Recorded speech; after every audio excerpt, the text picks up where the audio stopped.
Voilà, c'est un plaisir pour moi d'être là avec vous ce matin. En fait, c'est 2 jours, là, ou c'est 24 heures. Et je vous apporte des salutations de Ando, de Nice, de l'église de Nice. Il n'a pas pu venir. Et puis aussi Jean-Marc Sauvage et Annie aussi vous saluent. Ils auraient bien aimé être là avec nous tous. Le thème de notre convention, c'était justement « Ne crains point, petit troupeau ». Et après, vous dites, mais jusque-là, tous les intervenants, eh ben, ils n'ont pas parlé du troupeau. Si, en fait, on est en train de parler justement pour ce troupeau et pour ce qu'il traverse. Et, vous savez, en lisant le Nouveau Testament, j'ai remarqué que on n'a aucune idée des événements qui se passent à l'époque. On est sûr, les Romains et les Juifs, la nation juive, et puis il y avait toutes sortes d'autres choses qui certainement pu se passer. Mais on a très peu d'idées. On sait qu'il y a eu des famines, on sait qu'il y a eu une tour qui est tombée, on sait qu'il y a eu des petites choses comme ça, mais on est certain qu'il y a eu beaucoup d'autres choses qui sont passées. Mais ça ne paraît pas. Jésus, il est resté les yeux fixés sur sa mission. Et parce qu'il a gardé les yeux fixés sur sa mission, eh ben, il a pu dire à la fin, tout est accompli. Et ça, c'est tout pour nous. Nous sommes dans ce passage de Luc, ce « Ne crains point, petit troupeau », eh bien, tiré de Luc chapitre 12, et au verset 32, il dit « Ne crains point, petit troupeau, car notre Père a trouvé bon de vous donner le royaume. » Et lorsque vous lisez le contexte, parce qu'on aime bien respecter le contexte, vous lisez le contexte, vous lisez ce qui est avant, vous lisez ce qui est après, et on a comme le sentiment que Luc a inséré cette phrase juste là, au milieu du texte. Parce qu'il est en train de parler de ce que Jésus a dit sur le sermon sur la montagne, il traite cela, puis après, et puis tout d'un coup, il y a quelque chose que Matthieu n'a pas dit, et qui se trouve là. Et certains diront, peut-être ça vient de lui, peut-être que c'est lui qui a mis ça là-dedans, il a trouvé ça utile à son époque. Mais vous savez, heureusement pour nous que nous croyons que la Bible est inspirée de Dieu. C'est-à-dire que Dieu a dit ce qu'il a voulu dire. Et s'il n'a pas dit, c'est qu'il n'avait pas besoin de le dire, et qu'il a dit ce qu'il a voulu dire, et pas autre chose. Donc on n'a pas besoin d'interpréter autrement. J'enlève ma montre parce que je vois des reflets qui montent sur le plafond, là, les reflets du soleil. Il a été inspiré. Jésus avait dit, je vous enverrai l'Esprit, j'ai tas de choses à vous dire, mais je ne peux pas vous les dire maintenant, mais l'Esprit vous les dira un peu plus tard, et d'où ce qui justifie justement le reste du Nouveau Testament. Et tout se passe comme prévu. Même Luc lui-même, pour nous rassurer, dira au début de son évangile, il a dit, écoutez, j'ai interrogé, j'ai cherché, j'ai fouillé, j'ai tout fait pour m'assurer. C'était un peu ce que nous disait le frère Emmanuel l'autre soir par rapport aux journalistes, parce qu'il y a du fake news, alors il faut aller fouiller pour s'assurer. Eh bien, Luc a déjà fait cela depuis longtemps.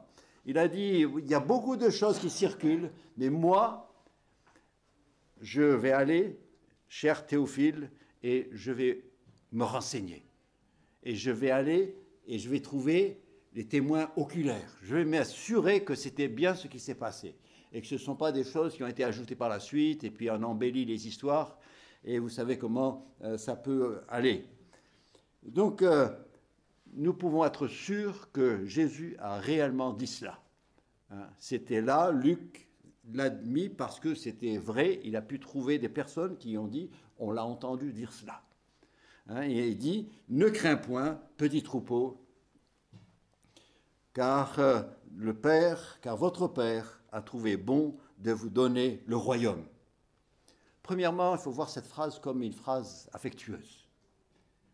hein, il est en train d'exprimer son amour. Il est en train c'est un peu Jean aussi dans son épître qui dit petits enfants. Hein, il dit petits troupeaux. Hein, c'est comme on dit en France, c'est affectueux de dire ma petite puce. Eh bien, Jésus parle à ses disciples de manière affectueuse. Et c'est comme ça qu'on doit prendre les choses. Et ce qu'il est en train de partager, il est en train de partager ce qui vient de son cœur, ce qu'il ressent. Et j'espère que ce matin, nous allons pouvoir ressentir son cœur. Si nous lisons le verset qui précède, eh bien, c'est un verset que nous chantons souvent. Hein. Il dit « Cherchez plutôt ». C'est intéressant, il a dit « plutôt ». Ça veut dire que ce n'est pas « aussi », mais « cherchez plutôt », c'est-à-dire remplacer ce que vous cherchez par ceci. Cherchez plutôt le royaume de Dieu et toutes ces choses vous seront données par-dessus. Et ensuite, ne crains point petit troupeau. Et il dit, ne crains point, je peux pourvoir. Et puis surtout, au verset 34, il ajoute, là où est ton trésor, là sera ton cœur. Il dit donc, c'est important pour toi de fixer l'objet de ton attention, de décider là-dessus. C'est un choix et tu dois le faire. Et dans ce contexte-là, je peux te dire, ne crains point petit troupeau. Si tu focalises sur le royaume de Dieu, si tu te focalises sur ce que le Seigneur te promet, ce qu'il va faire, eh bien, je peux te dire, ne crains point petit troupeau. Je crains que souvent, c'est parce qu'on est préoccupé par ses autres besoins que peut-être qu'il y a certains jeunes qui ne répondent pas à l'appel du Seigneur.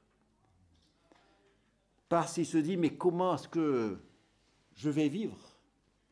Je dis, hier soir, je crois que c'était avec le frère Jean, il parlait un peu de ce jour où il a décidé de vivre par la foi. Ben, il est encore là, hein.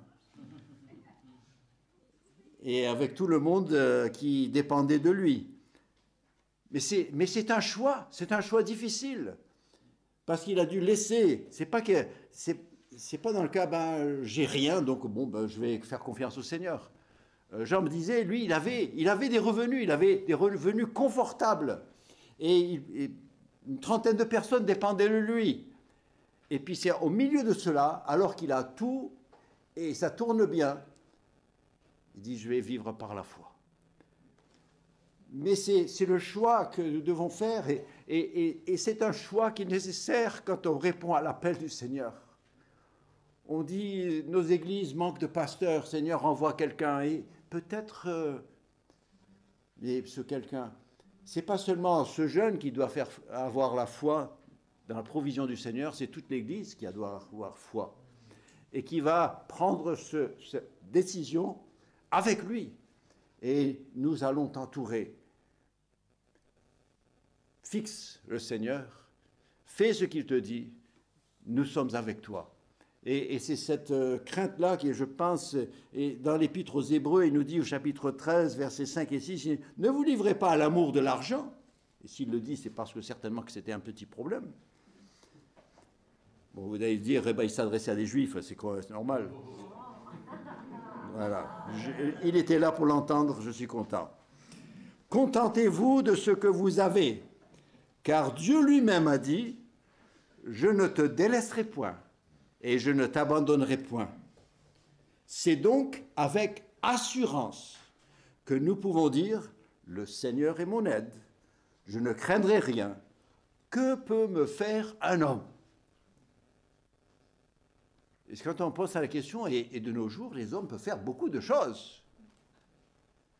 Oui, mais il dit, mais quand j'ai ma confiance dans le Seigneur, que peut me faire un homme? Il peut vouloir, il peut comploter, il peut faire tout ça.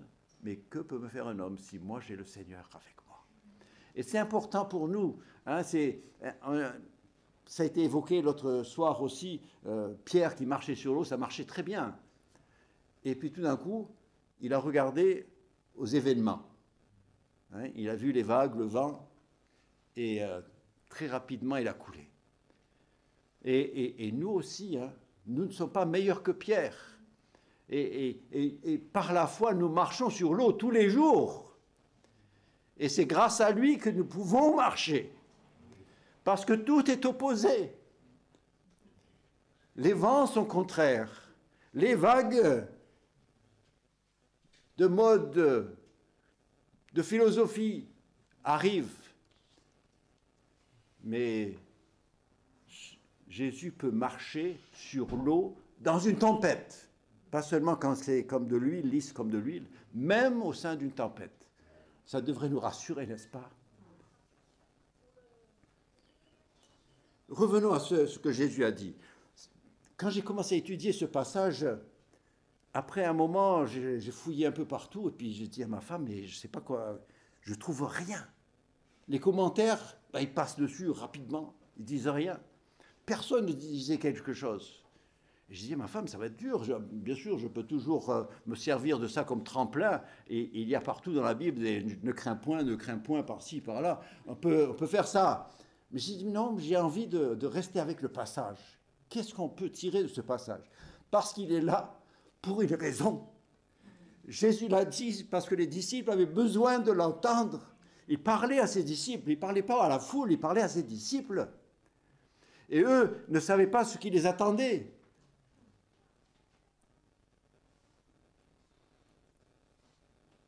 Et vous savez, la première chose qui entre en jeu ici, vous savez, c'est facile de dire ne crains point.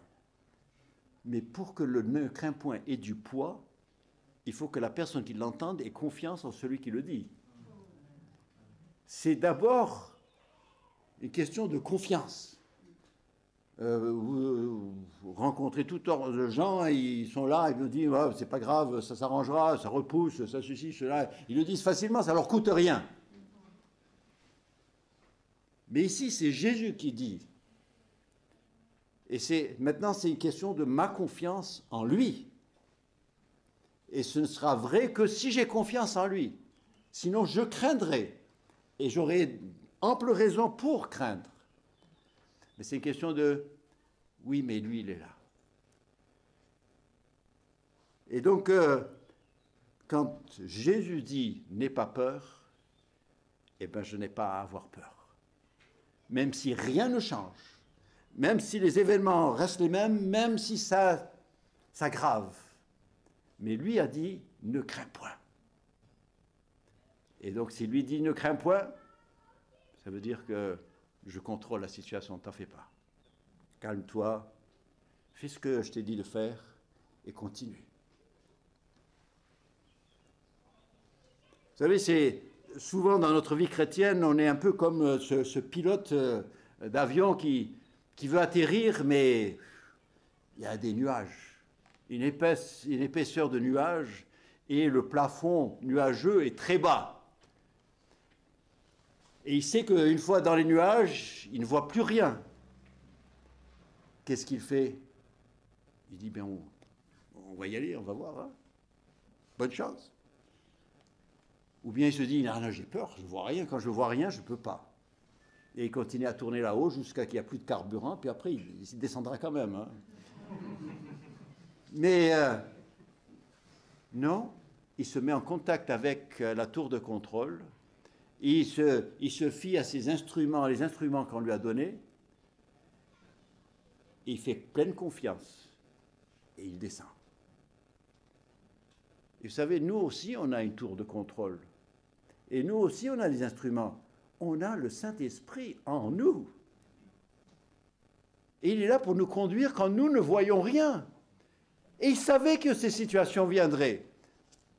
L'apôtre Paul dit dans Romains 8, il a dit, quand vous ne savez même pas comment formuler votre prière, il est là et il vous aide.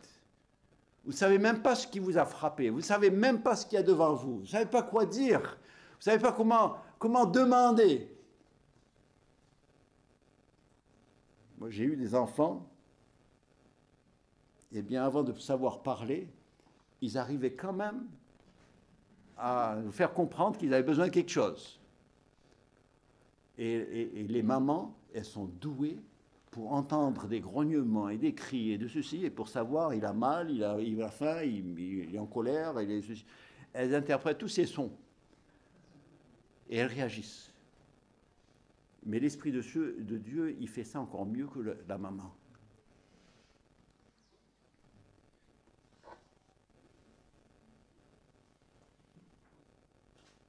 Le psalmiste s'exclame dans le psaume 56, verset 4, il dit « Je me confierai en Dieu, en sa parole.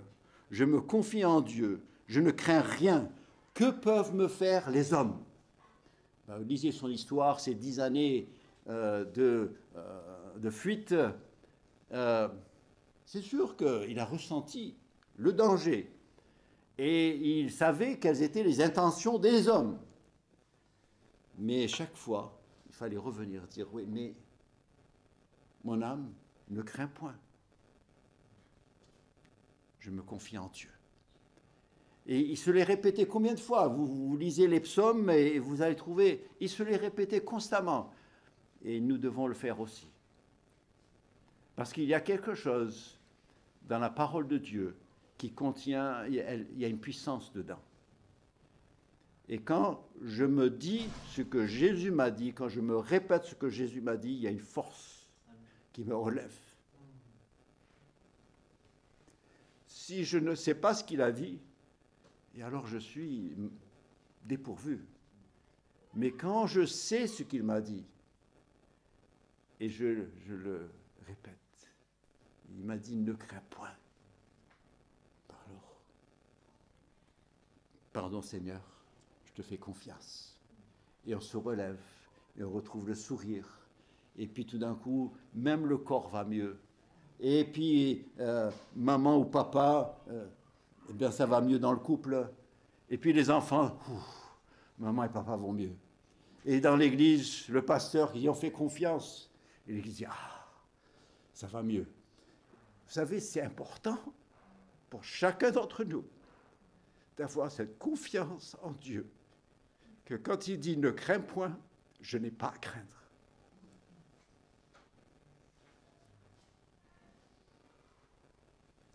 Vous savez, dans les sessions précédentes, on nous a parlé un peu du brouillard dans lequel nous pouvons nous trouver, et des brouillards doctrinaux. Et peut-être certains d'entre vous, vous êtes encore dans le brouillard avec tout ce qu'ils ont expliqué. Vous dites, c'était beau, mais je ne pourrais jamais le répéter. C'était bien fait, hein, c'était bien fait, mais bon, le problème, c'est chez moi, voilà. Mais vous savez, je peux comprendre, ne crains point, je suis là. Parce que l'Esprit et le Seigneur nous aident dans notre faiblesse. Quand nous ne savons pas quoi demander, nous pouvons le demander. Vous savez, vous vous rappelez, à la fin des Actes des Apôtres, il y avait une terrible tempête. Et je me suis demandé pourquoi Luc, c'est vrai qu'il était conduit par l'Esprit, mais il prend tant de versets pour raconter une tempête. Plutôt que de raconter une campagne d'évangélisation ou bien des guérisons, il est en train de raconter tout ce qui se passe sur ce bateau pendant la tempête. Il dit, mais pourquoi garder ces détails pour nous? Parce que moi je me dis, si Dieu choisit de nous donner des détails, c'est que j'ai besoin de ces détails. Il y a quelque chose à retenir. Eh bien, si vous voulez un exemple de situation où les humains ne contrôlaient plus la situation, ils ne savaient plus où ils étaient, eh bien c'était là. Mais l'apôtre Paul, il n'a jamais perdu le contact avec la tour de contrôle. Et lui, dont on n'a pas tenu compte au début du voyage, a commencé à tenir compte. Finalement, qu'est-ce qu'il a dit, Paul? Paul, qu'est-ce qu'il pense? Et Paul dit, écoutez, restez dans le bateau, puis une fois que ça échoue, on y va, mais on est tous sauvés. Hein, vous ne prenez pas, donc mangez, cassez la croûte là maintenant, et puis on y va. Et ils ont tout fait comme il a dit. C'est lui qui est devenu le pilote. Mais les autres, ils étaient complètement perdus. Ils avaient dit, ça fait des jours qu'on ne voit pas les étoiles. On ne sait pas où on va. Et si vous regardez la fin de votre Bible, vous regardez les voyages de l'apôtre Paul, et vous voyez ce 4e voyage, vous regardez le tracé, de où ils étaient quand la tempête a commencé, et puis quand ils ont échoué, vous dites, ah ben c'est sur la route vers Rome. C'est-à-dire dans ce temps, toute cette époque où on ne savait pas où on allait, finalement, on allait dans la bonne direction. Hein. Et Paul est resté en contact, et lui, il a dit, écoutez, on est très bien là, vous auriez dû m'écouter, mais tant pis, le Seigneur, dans sa grâce, il nous garde quand même. Hein. Et combien de fois, nous, dans notre vie chrétienne, hein, on a pris des décisions, on a pensé faire mieux, et puis d'un coup, on se retrouve dans une situation, on dit, Seigneur, il dit, bon, on va arranger ça. Hein. Si le GPS, il peut vous repérer là où vous êtes perdu, et puis vous remettre sur la route, combien plus le Saint-Esprit peut le faire, n'est-ce pas?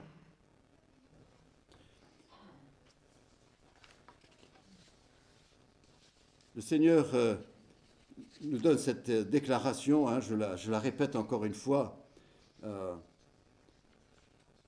crains point. Il dit, écoute, et c'est ce qu'il nous dit dans l'Épître aux Hébreux, chapitre 12, il dit, gardez les yeux fixés sur l'auteur et le consommateur de notre foi. Il dit, vous avez une course, ne vous occupez pas de ce qui se passe dans les gradins, ne vous occupez pas de ce qui se passe ailleurs.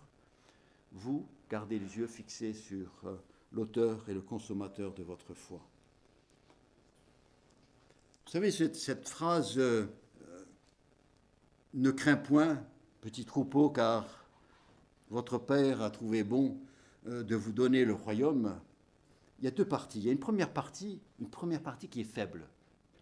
Il dit, il y a le mot craindre, c'est une faiblesse, et puis il y a le mot petit troupeau. Et ceci est contrebalancé par Père, royaume. Il dit, oui, comprends, d'un côté, c'est l'extrême faiblesse, de l'autre côté, c'est l'extrême grandeur. Et nous ne devons pas oublier cela. Et vous savez, quand on dit petit troupeau, j'ai souri quand j'ai pensé à ça, j'ai dit, petit troupeau. Mais même grand troupeau. Les brebis, vous pouvez les multiplier tout ce que vous voulez, c'est faible. Hein, c'est pas... Donc ne paniquez pas parce que vous êtes 5 dans la salle et vous dites non, Seigneur, nous on est là. Écoutez, même si vous étiez 100, vous serez un petit troupeau. Même si vous étiez 500, vous serez un petit troupeau. Parce que le loup, un loup, que ce soit un troupeau de 500 ou un troupeau de 8, il met la panique. Donc ce n'est pas une question de la taille du troupeau. Donc ne vous laissez pas influencer par la taille du troupeau. Satan veut nous dire, regardez ce que vous êtes. Le club de boules est plus grand que vous. Je parle de boules parce que je suis dans le sud. Dans le nord, on ne peut pas jouer ça dans la pluie. Voilà. Mais vous savez ce qui fait la différence et qui donne la force à un troupeau? Ce n'est pas le nombre de brebis, mais c'est le berger. Et nous avons un bon berger, pas un mercenaire. Parce qu'il nous a dit, les mercenaires, eux, quand il va venir le loup, eh bien, ils sauvent leur peau.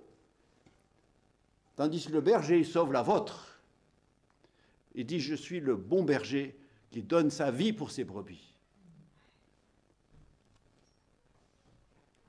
Vous vous rappelez David, quand il voulait convaincre Saül, le roi Saül, qu'il pouvait aller affronter Goliath. Vous savez ce qu'il a évoqué? Il a dit, moi, je suis un berger. Et il a dit ça pas avec honte, hein. Il dit, je suis un berger. Et c'est pour une brebis, pour sauver une brebis, eh bien moi, personnellement, je vais confronter l'ours ou le lion. Il dit alors, ce bonhomme-là,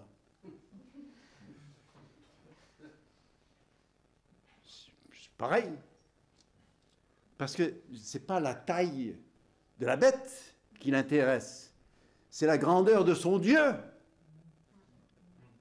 Et ça a changé toute la perspective. Saül, lui, c'était celui qui dépassait tout le monde d'une tête, mais qui était caché dans sa tente. David, il dit, moi, le Seigneur est avec moi pour un ours, pour un lion, il sera pour cet homme-là aussi. Et, mais voyez, le langage d'un berger. Il dit, moi je le confronte, je l'attrape par le cou, par la gueule, et je le tape dessus. Ça, c'est ce qu'un berger est disposé de faire. Il fait ça naturellement. C'est ce que Jésus a fait sur la croix. Il a été confronté directement. Hein, il a accompli cette promesse où il devait écraser la tête du serpent. Ça, c'est un contact proche d'un grand ennemi. Il a dit, bon, j'étais un peu blessé dans le coup, mais la tête a été écrasée, la victoire a été remportée. Ça, c'est du langage de berger. Et Jésus est notre berger. Arrêtons de nous regarder nous-mêmes dans le miroir, mais regardons sur celui qui, alors qu'il était dans son état le plus faible de son existence, sur la croix, cloué, il a vaincu Satan. Maintenant qu'il est dans la gloire, qu'est-ce que vous voulez? Il a des moyens, hein? Pourquoi est-ce qu'on tremble? Parce qu'on ne regarde pas vers Jésus, c'est tout.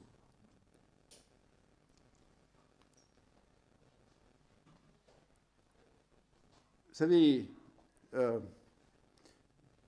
Jésus parle aux disciples et dit petit troupeau. Et vous savez, la partie qu'on retient nous-mêmes, nous, c'est toujours le petit. Petit. Mais ce qu'on doit voir, c'est le fait qu'ils disent petit troupeau n'est pas au pluriel, mais au singulier. Il n'y a qu'un seul troupeau. Il a dit, c'est un troupeau, c'est pas important qu'il soit petit, c'est mon troupeau, c'est le troupeau que j'ai choisi, c'est celui dont je suis le berger. Hein, il dira, vous savez, la tendance dans notre monde aujourd'hui, c'est d'essayer de rassembler tout ce qui ressemble à une brebis pour essayer de faire un grand troupeau. Et dans le tas, eh bien, il y a des loups qui portent ils sont déguisés en brebis aussi. Et ça, c'est dangereux. C'est là où on devrait trembler. Il dit, le troupeau, même petit, mais qui est celui du Seigneur, vous êtes en sécurité. Rien à craindre. Vous savez, David, en tant que berger, il a compris ce que c'est qu'un berger. Et un jour, alors qu'il était fugitif, il s'est arrêté, il a composé ce psaume « L'Éternel est mon berger ». Il avait besoin de penser ça. Il a dit « L'Éternel est mon berger ». Et ensuite, je ne sais pas si vous avez fait attention, mais quand vous lisez le psaume, en fait, il est en train de décrire plusieurs situations dans lesquelles peut se trouver une brebis. Et en fait, chaque verset, il dresse un tableau, une situation. Il est en train d'évoquer une situation dans laquelle peut se retrouver une brebis. Il dit, il y a une situation, et celle que nous aimons tous, c'est reposer dans de verts pâturages, me dirige près des eaux paisibles, il restaure mon âme, etc. Ça, on aime bien ça. Et on se crée des églises confortables, on a des petites rencontres, et puis avec des petits gâteaux, et puis nos sœurs, elles savent gâter les pasteurs, et on est très bien là. Mais il y a aussi la situation, et ça c'est un autre tableau, mais il peut y arriver que la brebis se trouve dans une situation où quand je marche dans la vallée de l'ombre de la mort, je ne crains pas. Il n'est pas en train de parler de la tombe, hein, là. Il est en train de se prendre. Il dit il y a ces situations on se sent terriblement menacé et il y a de quoi avoir peur. Il dit, quand je marche dans la vallée de l'ombre de la mort, je ne crains aucun mal. Pourquoi? Pas parce qu'il n'y a pas de danger, parce que tu es avec moi. Ta houlette et ton bâton me rassurent. C'est pour ça que je peux passer par ces moments. Si je dois les traverser, je les traverserai. Et si le berger me fait traverser par les vallées de l'ombre de la mort, c'est parce qu'il a un autre pâturage en vue. Et d'une nouvelle herbe pour moi. Et il dit, donc, j'ai confiance en lui, je ne crains point. Il y a une troisième situation, je ne vais pas la développer, mais il dit, tu dresses devant moi une table en face de mes adversaires, tu oins d'huile dans ma tête, tu coupes ma coupe déborde. Il y a aussi ces situations internes. Il parle des adversaires et en même temps, il est là, assis confortablement. Il dit, mais c'est parce que l'Éternel est mon berger. Et après, il dit, et la fin, et c'est de ça qu'on s'entretient là depuis 3 sessions, et la fin, eh bien, j'habiterai dans la maison de l'Éternel jusqu'à la fin de mes jours. Ça se termine bien en plus. Peu importe par où on passe, mais ça se termine dans la présence du Seigneur. Il dit, ne crains point. Il y a des passages, il n'y a pas seulement, loue, fais confiance au Seigneur, pas seulement dans les verts pâturages, mais aussi dans les vallées de l'ombre de la mort, ou quand tu te trouves de part et d'autre d'une table avec quelqu'un qui te veut du mal. Ne crains point. Jésus dit aux disciples, il leur avait dit, je l'ai souligné déjà, il avait dit, cherchez premièrement, ou plutôt le royaume et la justice de Dieu. C'est intéressant, il dit, voilà, vous devez faire un choix, cherchez le royaume de Dieu. Et ensuite, ce verset nous dit, mais votre Père a trouvé bon de vous donner le royaume. Il dit, cherchez-le, mais en fait, vous l'avez. Ça ne dépend même pas de ma capacité de le trouver et de rester fixé. Je l'ai quand même. Même si ma performance, elle n'est pas extraordinaire, même s'il y a des hauts et des bas, je pense qu'il n'y a pas grand monde qui pourrait prétendre avoir une vie chrétienne qui est comme un avion qui décolle. Ça part et puis après, ouh, je ne sais pas. Si oui, écrivez-moi une lettre. Mettez-vous votre photo parce que ça sera encourageant ou peut-être décourageant. Mais vous savez, le Seigneur, il dit, en fait, vous savez, ce qui est beau avec l'Apocalypse, le livre de l'Apocalypse, vous savez, ce qui est extraordinaire, c'est que moi je vois ce livre comme le futur qui est préenregistré. C'est déjà décidé comment ça va se passer. On n'a pas besoin d'attendre qu'on joue la coupe pour voir qui est gagnant. Le match est déjà enregistré, je peux le regarder maintenant et je sais qui va gagner. Et je peux me réjouir dès maintenant de la coupe qui va être remportée dans je ne sais quand. C'est ça, le livre d'Apocalypse. Pour nous qui sommes enfants de Dieu, c'est un encouragement extraordinaire.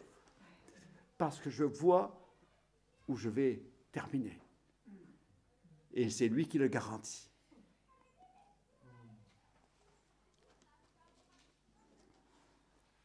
Pour le monde, ça, c'est la panique, ça c'est sûr. À chaque fois qu'eux, ils emploient le mot apocalypse, ça les fait trembler, de dire le mot. Mais pour nous, c'est gloire à Dieu.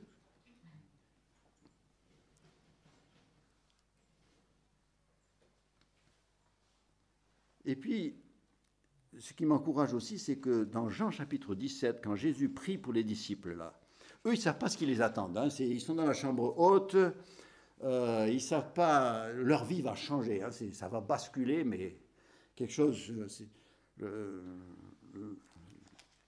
sont dans la petite panique, là, dans la chambre haute, mais c'est rien par rapport à ce qu'ils vont vivre après. Mais Jésus sait. Il a essayé de les avertir, mais bon, il ne saisissait pas. Mais il prie pour eux. Et il dit, Père, et il parle de ses disciples que le Père lui a donnés. On est déjà donné. Et dans sa prière, il parle de ceux qui sont présents et il parle de ceux qui sont futurs. nous sommes inclus dans cette prière. Et vous savez comment il fait référence à nous? Ce que tu m'as donné. Si c'est le Père qui nous a donné à lui, eh bien écoutez, j'ai rien à craindre. Il ne faut pas que je l'oublie. Je suis déjà à lui.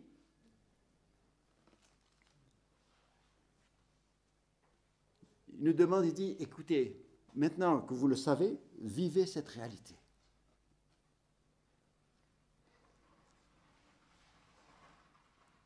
Nous sommes appelés à vivre cette réalité du fait que nous sommes à lui, nous y arriverons.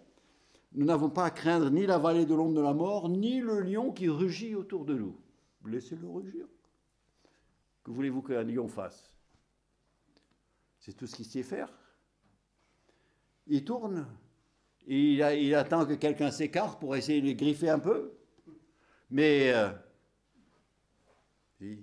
gardons les yeux fixés sur le Seigneur. Et vous savez, il disait dans Jean chapitre 10, il a dit, j'ai des brebis ici, j'en prends de cette bergerie-là. Il n'a pas dit je prends tous. Il dit, je prends des brebis de cette bergerie-là, et puis j'ai d'autres brebis, et puis avec le tout, je vais composer un troupeau et un seul berger. Et il est en train de le faire. Il est en train de rassembler. Et il est en train de rassembler ce seul troupeau. Celui qui porte son nom, son troupeau. Et il marche. Alors à nous de marcher aussi. Vous savez, c'est à observer les brebis, parce que les brebis, c'est myope. Hein. C'est pour ça qu'ils doivent marcher près du berger pour pouvoir le suivre. Mais ce qui arrive, c'est que quand il y en a qui traînent, ils ne voient plus le berger parce qu'il est trop loin. Donc, ils essaient de suivre les autres brebis. Mais c'est risqué un peu. Hein, parce que, bon, tant que tu vois encore tout le groupe, ça va, mais quand tu vois qu'une seule est en train de suivre celle seule, et puis si elle se perd, hein, c'est comme quand vous suivez une voiture la nuit. Je suis les phares. Oui, vous suivez les phares. Tant que ça reste sur la route, c'est bon. Hein. On peut rouler plus vite en montagne la nuit si on a quelqu'un devant nous. Mais bon, il faut être sûr qu'il reste sur la route. Mais vous savez, dans la vie chrétienne aussi, faisons attention. Hein. Qui est-ce que je suis?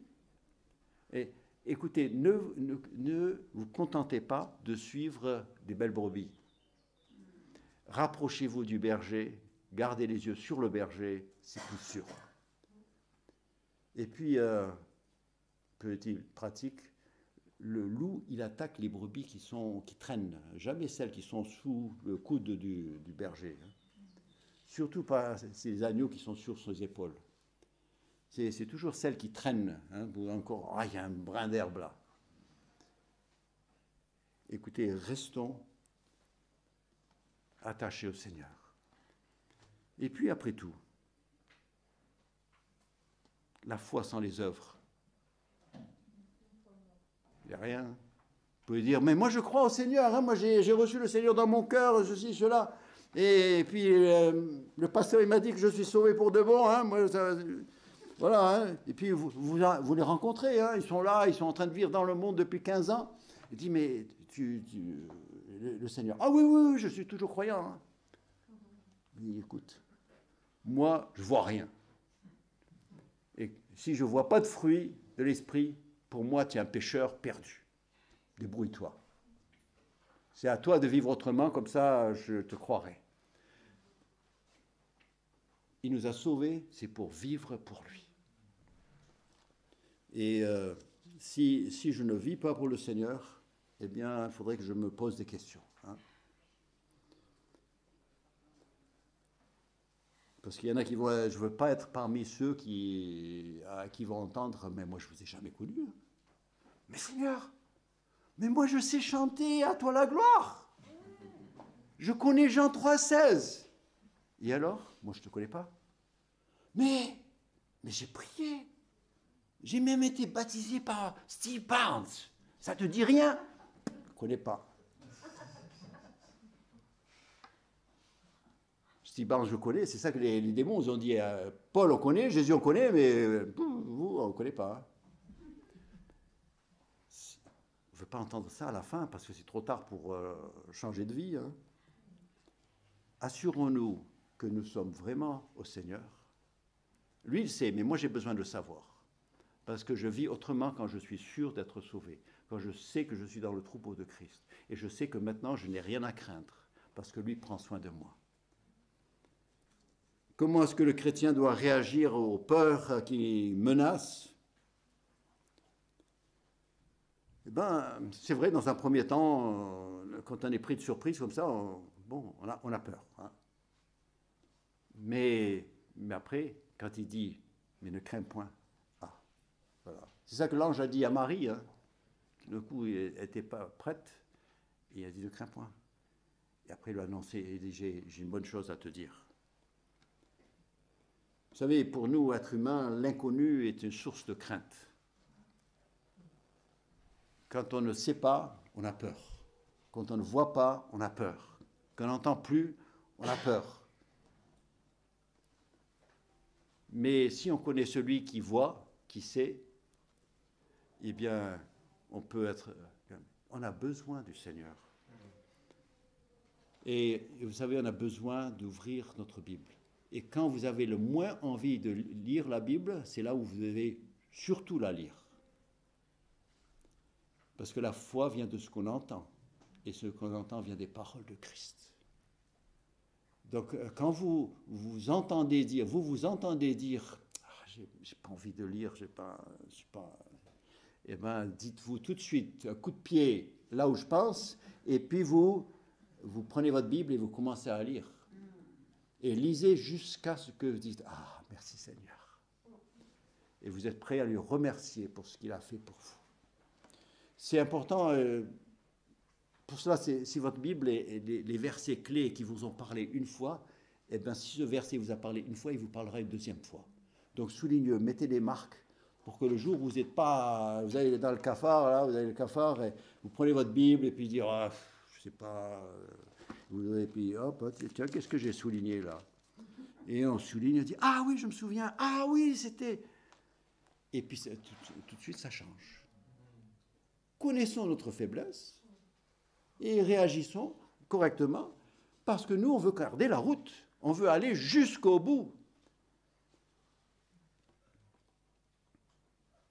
C'est vrai que ce virus-là, il nous a pris de court, et puis il est arrivé tellement vite, et puis en plus, personne d'autre savait quoi faire. Les médecins ne savaient pas quoi faire pour une fois, les gouvernements ne savaient pas quoi faire, personne ne savait quoi faire. Et puis tout d'un coup, on a envie de poser la question, mais où est le pilote, hein? Et qui est aux commandes? Où va-t-on? Et puis après, et vous écoutez n'importe quel sujet, hein, que ce soit le réchauffement climatique, vous l'écoutez trop longtemps, tout d'un coup vous paniquez. Hein. Lisez votre Bible un peu aussi. Quand on parle des violences croissantes, on dit où est-ce qu'on va, hein? Les gens le disent tout le temps. Où est-ce que ça va? Lisons la parole. Il dit ça, c'était prévu. Hein. Il dit comme c'était au temps de Noé, ce sera à la fin. En fait, ça devrait vous encourager, vous. Les radicalisations, tout ça, il y a de quoi faire peur celui qui ne connaît pas le Seigneur. Mais celui qui connaît le Seigneur, il dit, ah oui, mais je savais que ça venait.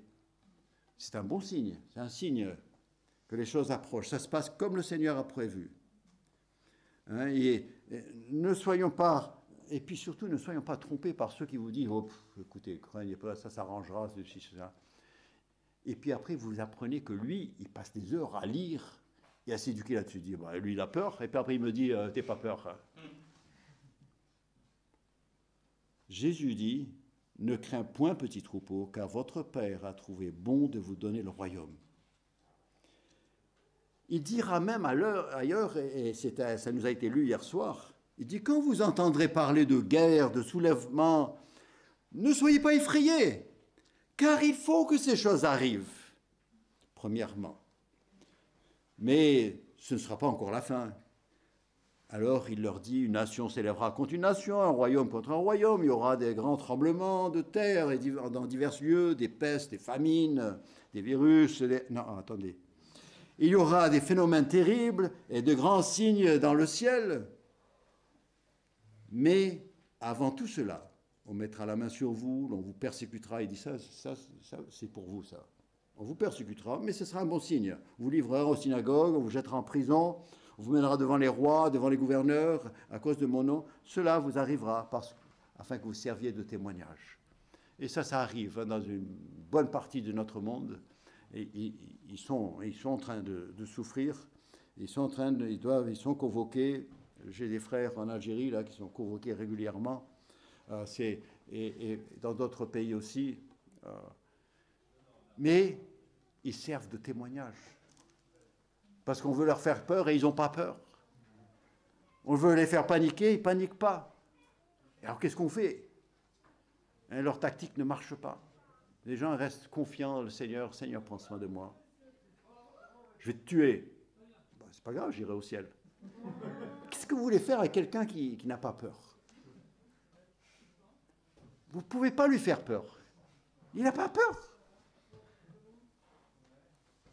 Vous savez, le diable, il ne peut pas nous arracher du Seigneur. Mais il aime bien faire des grimaces qui font peur. Mais ne le regardez pas, c'est tout. Regardez au Seigneur.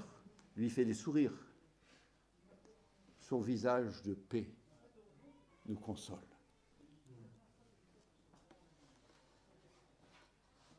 Que votre cœur ne se trouble point.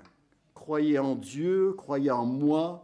Il y a plusieurs demeures dans la maison de mon Père, et si cela n'était pas, je vous l'aurais dit. Je vais vous préparer une place, et lorsque je m'en serai allé, et que je vous aurai préparé une place, je reviendrai et je vous prendrai avec moi, afin que là où je suis, vous y soyez aussi. Parole de Dieu. Nous, les hommes, on dit ma parole, je t'assure. Là, c'est Jésus qui parle. Il dit parole de Jésus. Je vais vous préparer une place. Peu importe du trajet, par là où vous allez passer, votre place est réservée. Elle est prête. Quel que soit dans l'état dans lequel le Seigneur nous trouve, il nous sauvera. Je termine avec cette petite illustration de l'Ancien Testament. Vous savez, quand les enfants d'Israël devaient sortir de l'Égypte, donc Moïse a dit, écoutez, voilà ce que vous allez faire, vous allez choisir un agneau, vous allez l'observer pendant un temps, puis ensuite vous l'allez préparer, vous allez prendre du sang, vous allez mettre sur le linteau de la porte et sur les deux poteaux, et puis vous rentrez dans la maison et vous attendez. Là, je laisse rouler mon imagination maintenant. Parce que j'ai quand même vécu un peu avec les hommes, pas autant que certains, mais vous savez, je suis certain qu'il y en avait qui étaient dans la maison, là, des fils et premiers-nés, qui là, il dit, Moïse a dit de mettre, on l'a mis, c'est bon, moi je vais dormir, hein, vous me réveillez quand ce sera le moment de partir. Mais il y en a d'autres qui sont là en train de se ronger les ongles. Est-ce qu'on a bien fait? Est-ce qu'on a bien mis? On en a mis assez? Est-ce que c'était ceci, cela? Ils sont là. Vous savez, les chrétiens, ça fait ça aussi. Hein? Il y a des choses qui arrivent et puis on se dit, est-ce que j'ai bien fait? Est-ce que j'ai bien prié? Est-ce que quand j'ai reçu le Seigneur, est-ce que je l'ai bien reçu? Est-ce que quand il m'a baptisé, qu'est-ce que j'étais bien baptisé? Est-ce que bon, c'était pas un baptiste, c'était un réformé qui m'a baptisé? Je sais pas. Et on se pose plein de questions. Mais le lendemain matin, ils étaient tous vivants. Parce qu'il n'a pas regardé à l'état du premier-né dans la maison, il a regardé au sang qui était sur la porte. Vous savez, vous pouvez avoir du doute sur votre performance en tant que chrétien. Vous dites, ça n'a pas toujours été ça. Mais c'est pas là qu'il va regarder. Il va regarder au sang qui a coulé. Il va voir le sang de Christ. Il dit, celui-là, c'est à moi. On prend. Vous savez, on n'a rien à craindre. Nous sommes sous le sang. Notre péché a été effacé. Nous avons été déjà donnés à Jésus-Christ. Le livre de l'Apocalypse est déjà rédigé. Ça se termine avec un os de l'agneau et après une éternité avec Jésus-Christ, à la gloire de Dieu. Il dit, écoute, tout comme Jésus, qui pour la joie, la croix n'était pas une joie, mais il a regardé la joie qui était après, et il a supporté la souffrance. Nous aussi, peut-être aurions-nous les uns plus que d'autres à souffrir. Il y a des choses qu'on souffre comme les autres, et il y a des choses qu'on souffre parce qu'on est enfant de Dieu. Et puis aussi psychiquement, dans notre âme, on souffre des choses. Et ça ne se voit pas autant, mais il y en a beaucoup qui souffrent dans leur âme à cause de ce qu'on leur a dit, des pensées. Ne te laisse pas influencer par ce que quelqu'un a dit, laisse-toi influencer par ce que Dieu a dit. Et tu vivras plus longtemps. Je crois que vous avez compris ce que j'avais envie de dire. Je vais m'arrêter. Il y a un verset à lire. Hébreux, chapitre 12, verset 3.